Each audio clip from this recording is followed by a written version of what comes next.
Hello, my name is James, and today, on behalf of GamerGuides.com, I'm going to talk to you about how to move units effectively in Fire Emblem Awakening.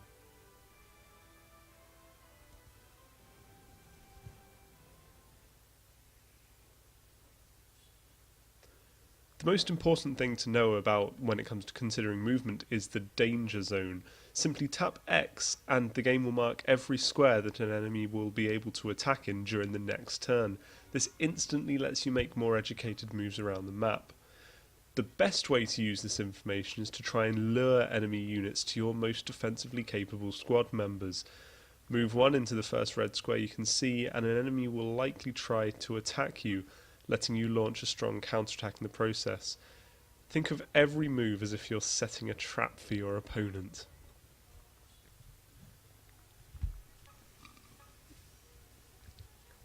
There is more to reading the danger zone, of course. If you hover over an enemy, the game will inform you how they can attack by showing you how many little red squares are at the edge of their movement. If it's one, it means they're a melee fighter. If it's two or more, it means they're a ranged fighter. Clicking the unit will also show their available paths of movement via the blue squares.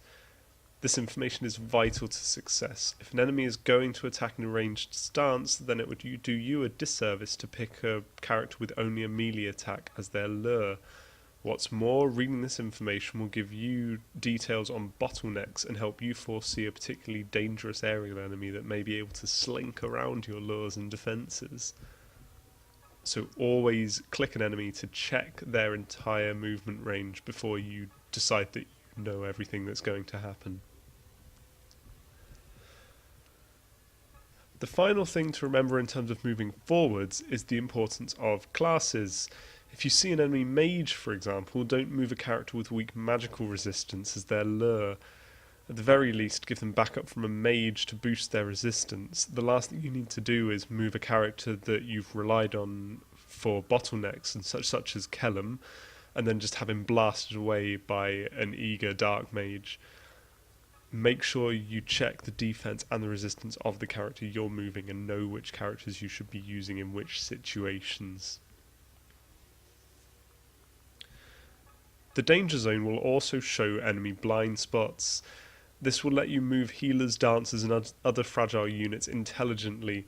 Remember, if you can't get a weak character to a safe spot, so that's an area not marked by red when you've got the danger zone up, then team them up with a defensively capable character. This way they'll be able to survive the turbulence and supply backup to the other character. So, in short, check the danger zone by pressing X, check how nearby enemies can move and attack, and then select and place your luring characters effectively and in accordance to the style of attack that will be incoming. Then, when you're in the thick of combat, use the danger zone to read where you should place more fragile units. Keeping the red web up is a vital tool for keeping units alive and for moving intelligently. For more tips on Fire Emblem Awakening, please check out the full guide on GamerGuides.com.